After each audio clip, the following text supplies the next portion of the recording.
सखी lifestyle चॅनलमध्ये आपल्या सगळ्यांचं स्वागत आहे मैत्रिणींनो. तर हे घ्या, मी आज बनवलेले आहे सुंदर असे मक्याचे दाणे वापरून बटाटा वडे. तर ही रेसिपी बघण्याआधी माझ्या चॅनलला लाईक करा, सबस्क्राईब करा आणि शेअर करा. तर मैत्रिणींनो, आपण आधी घेतलेले आहे 1 वाटी मक्याचे दाणे, जे स्वच्छ धुवून मी घेतलेले आहे. हे मुलं असे आवडीने खात नाही, म्हणून वेगवेगळ्या पदार्थांमध्ये टाकून आपण त्याचा असा वापर करायचा आहे. तर मी आज हे बटाटवड्यांमध्ये टाकणार आहे. त्यासाठी मी घेतलेले आहे उकडलेले बटाटे, जे मी आधीच उकडून ठेवले होते. आणि हे वाटण जे आहे, यामध्ये मी हिरवी मिरची, लसूण आणि जिरे हे घेतलेले आहे.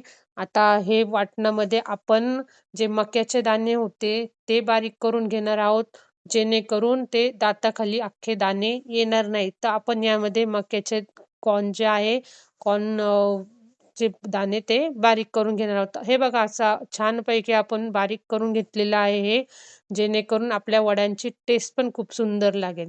तर मैत्रिणींनो, यामध्ये तुम्ही आलं पण टाकून बारीक करू शकतात. आता हे बटाटे थंड झालेले आहे, हे मी हातानेच असे स्मॅश करून घेणार आहे. यासाठी असे आपल्याला किसणीने वगैरे किसून घ्यायचे नाही आहेत, हे आपण हातानेच असे कुस्करून घेणार आहोत, जेणेकरून वड्यांना खूप सुंदर टेस्ट येते. तर मैत्रिणींनो, हे असं बटाटे कुस्करल्यानंतर आता आपण एका कढईत तेल टाकून घेणार आहोत. त्यामध्ये थोडी जिरे आणि मोहरी टाकल्यावर आपण जे वाटण केलेले होते ते टाकलेले आहे. थोडी हळद टाकलेली आहे आणि आता यामध्ये आपण टाकणार आहोत कुस्करलेला बटाटा. आता हा बटाटा टाकल्यानंतर आपल्याला खूप वेळ गॅस चालू ठेवायचा नाहीये. गॅस बंद करूनच आपल्याला हे मिश्रण हलवायचे आहे. आता ही जी बटाट्याची जी भाजी आहे, यामध्ये मी टाकणार आहे चवीपुरते मीठ आणि हे व्यवस्थित असे कोथिंबीर आपण बारीक चिरलेली टाकून हलवून घेणार आहोत.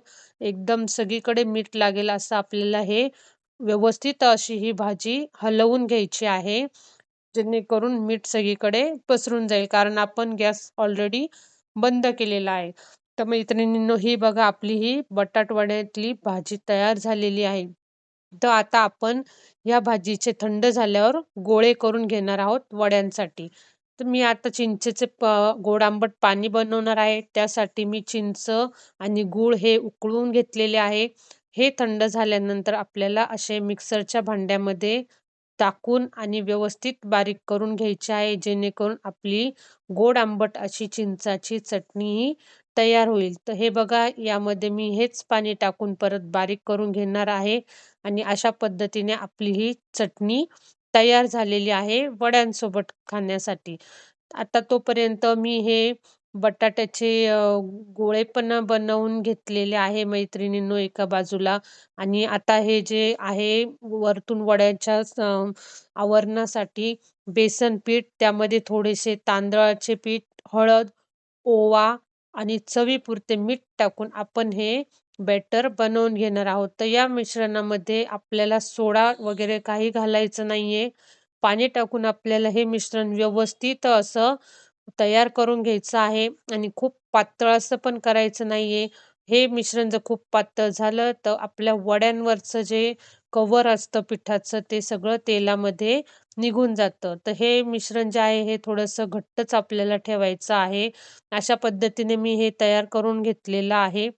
आणि आता आपण यामध्ये डीप करणार आहोत आपले बटाट्याच्या भाजीचे हे जे मी गोळे बनवून ठेवलेले आहेत, हे आपण या पिठामध्ये डीप करून तळून घेणार आहोत. तळण्यासाठी मी लोखंडी कढई घेतलेली आहे. यामध्ये आपण खूप तेल टाकणार नाही आहोत. हे आपल्याला घरगुतीच बनवायचे आहे, त्यामुळे जास्त तेल उगाच वाया घालवायचे नाहीये, कारण एकदा तळलेले तेल परत वापरले जात नाही. तर अशा पद्धतीने या पिठामध्ये मी हे जे बटाट्याच्या भाजीचे गोळे आहे, ते डीप करून घेणार आहे व्यवस्थित असे आणि तेलामध्ये सोडणार आहे. तर मैत्रिणींनो, आपल्याला फुल गॅसवरती हे वडे तळायचे नाही आणि खूप कमी गॅसवर पण नाही, मीडियम अशा फ्लेमवरती आपल्याला हे वडे तळायचे आहे. तर मैत्रिणींनो, हे बघा, असे हे वडे तुम्ही चमच्याने सुद्धा तळू शकत आहात. आणि आता आपले हे वडे एक साईडने तळून झालेले आहे. आता दोन्ही बाजूने आपण असे छान असे वडे तळून घेणार आहोत आणि तुम्हाला वाटलं तुम्ही एक एक वडा पण तळू शकत आहात. अशा पद्धतीने हे वडे व्यवस्थित असे तळून घ्यायचे आहे मैत्रिणींनो. तर बघा तुम्हाला कशी वाटली ही रेसिपी. या वड्यांमध्ये मी मक्याचे दाणे यूज केले आहे. कशी वाटली चव? त्यासाठी माझ्या चॅनलला लाईक करा, सबस्क्राईब करा आणि शेअर करा. हे बघा सुंदर असे आपले वडापावचे बटाटवडे तयार आहे. Thank you friends.